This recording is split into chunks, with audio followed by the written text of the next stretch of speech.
So I want to start from the beginning to the end, from you getting ready to him being drafted number 10 to the very organization that you you work for, I to the know. trade, to everything. So just tell me Yeah, all about that awesome night.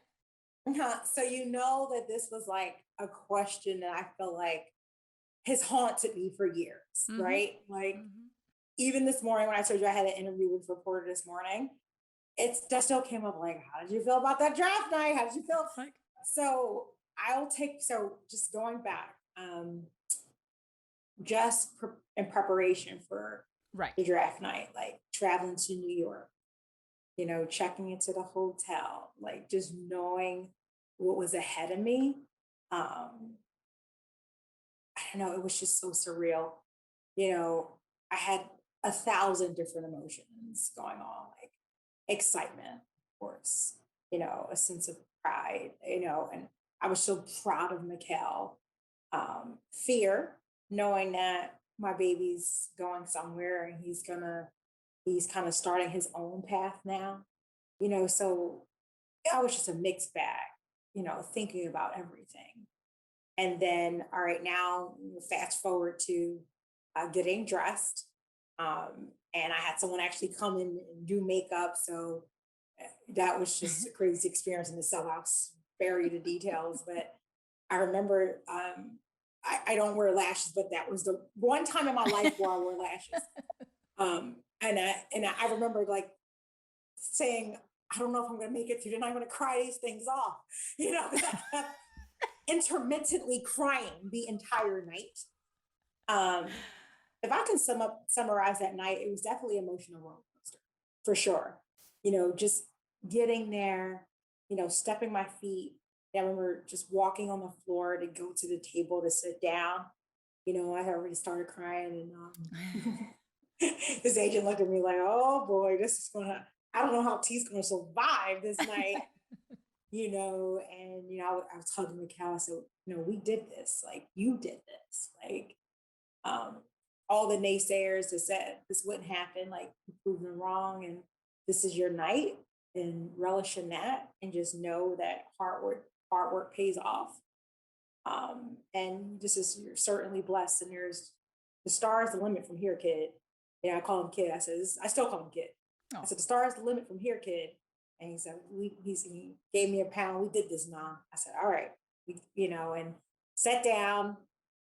The announcement came, he's the number 10 pick in the draft. And you kind of have an idea of the range mm-hmm. where they're going to fall, but you don't know exactly what number, right? Right, right.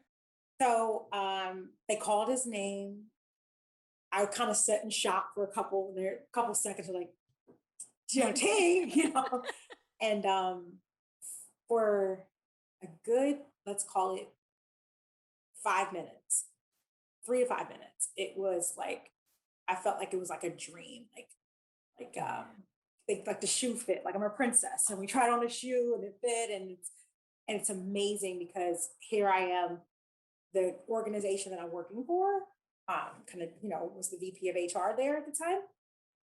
He's going to play at our hometown. Like I grew up in Philadelphia. Mikhail grew up in the suburbs. Right. I grew up in Philadelphia.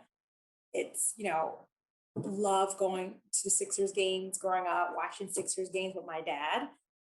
So it was just like I Hmm. can't believe this is happening. Like my son is drafted. It's a dream come true. And yeah, I'm doing interviews and I'm losing my mind that this is all happening. And then it just like kind of things kind of just went in slow motion from there. Like, I remember just moments later and, it felt like a lifetime, but I'm sure it went a lot faster. They made the announcement that he was being traded.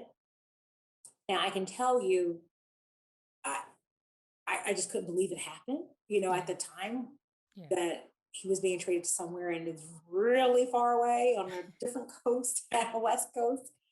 And fun fact, so I didn't fly prior to Mikhail being traded. I had always had a real imminent fear of flying and just didn't want to Mm. fly. And tried to fly. I would get to the gate bridge, break down, have a panic attack, and couldn't fly.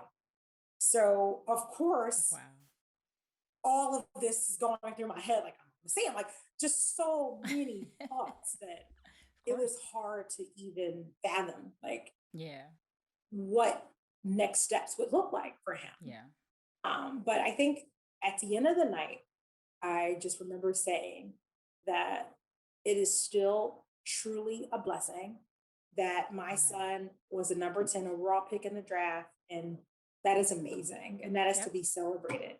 Yeah. And it's a major accomplishment. So I try to relish in that, the fact that where he landed, but it was definitely, a shock to the system, Yeah. knowing that he was going to be so far away. But in hindsight, now I say that it's the best thing that could happen. Like zero distractions, you're far away.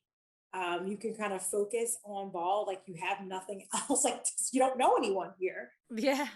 So it was definitely a blessing in disguise. And now playing under Monty is just great. He's an amazing coach. But of course, when it first happened, it was really hard to see past how we were going to really make this work. Yeah. It was definitely, like I said, an emotional roller coaster, but at the end, it was still worth it. And I wouldn't trade it in for the world. Just, Absolutely. things happen for a reason and There you you go. embrace it and click your heels and keep on moving.